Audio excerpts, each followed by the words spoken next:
I'm coming.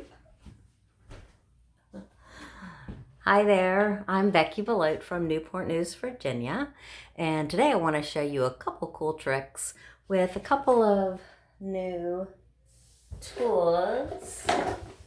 We have the climbing vine chain and the Dragonfly. So let's take a look at how cool these are. I'm going to start with the climbing vine and just show you what it looks like. This is a border maker cartridge, and I'm going to show you how that tool works in a second if you're unsure. But the climbing vine makes a vine. And of course, I see all kinds of other things in this pattern. I see shells. You know, if you do it out of a different color, you're going to get a different look. I can see waves in the ocean. Like if you did this like in white and put it on a blue swell of paper. So lots of things. They look really pretty layered. So you can stack one on top of the other. I actually kind of like them going in the same direction. Gives you a really pretty look as well.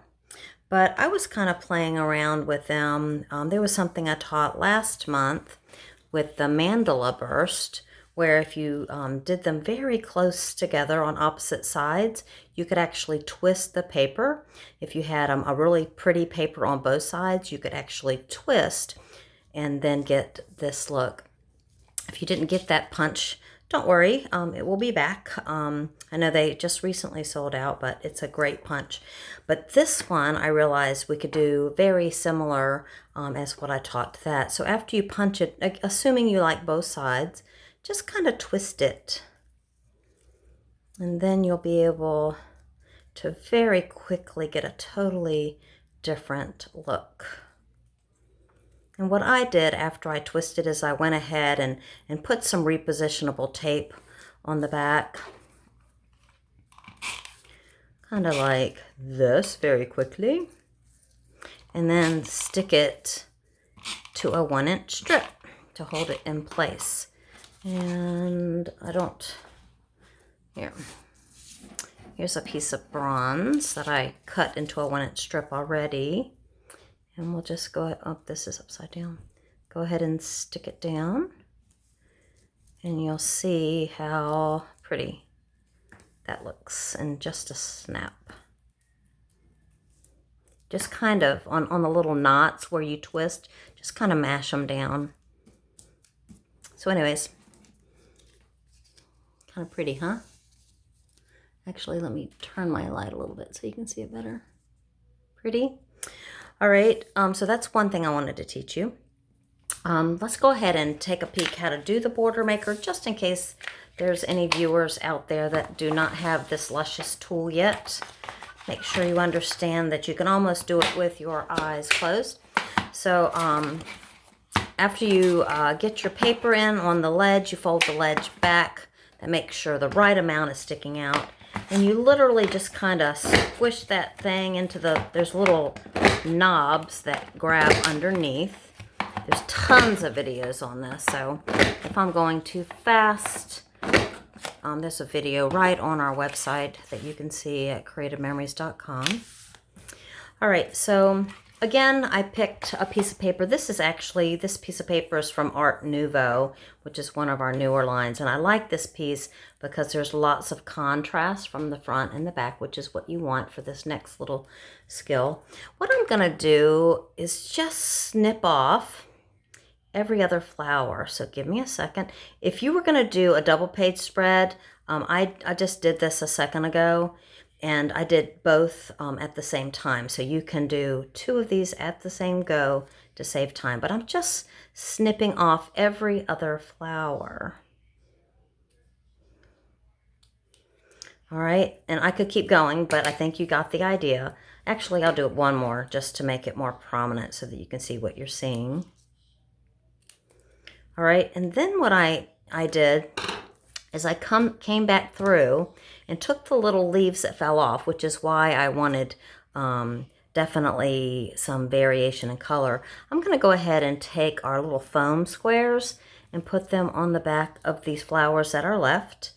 flip over the one that I just cut in the white and kind of plop it back. Oops, I didn't pull off the little sticky on the other side, or the sticker paper, I guess is what that is. And now it will work much better. Go ahead and stick those little white flowers on there. I'm going to go ahead and put this on a different color of paper so that you can see what this looks like. Let's put it here.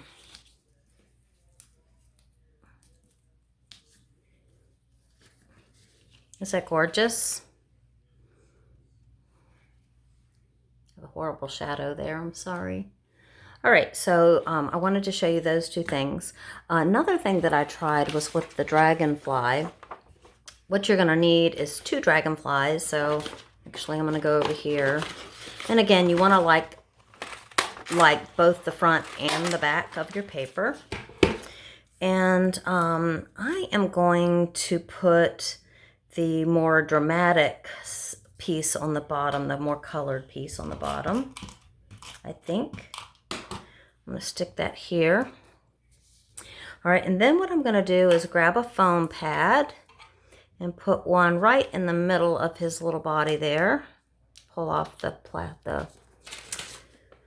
protective piece, and then I'm going to take one little foam square here and cut it kind of as at a diagonal. So I have a little piece that I'm going to put on his upper wing there, the other one on his upper wing here, and then pull off the paper.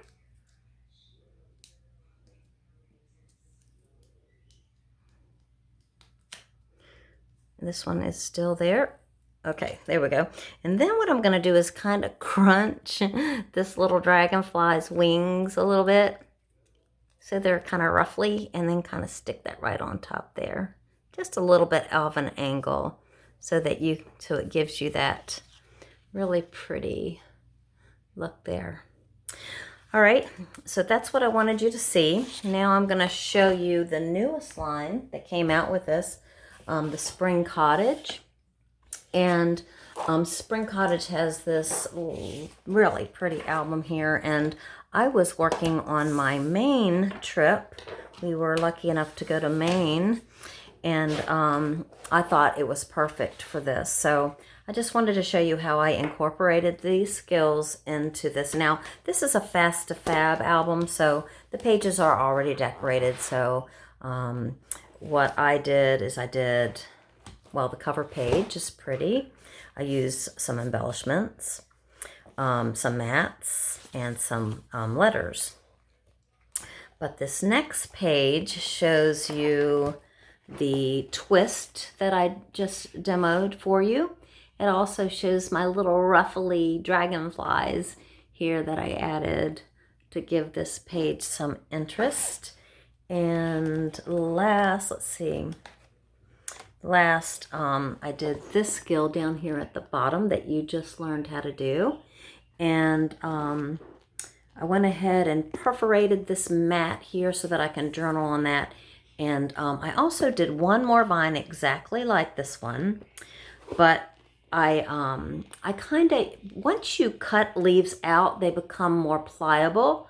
So I kind of bended it around this oval here, and I snipped it off here, and the scraps that came off, I added to this mat over here. So there you have it. That's all I got, but I hope that you'll go try some of these new techniques. So reach out to your advisor today about Dragonfly, and I always forget my names. And is it Climbing Vine? Yes, it is Climbing Vine Chain. Thanks for watching. Bye.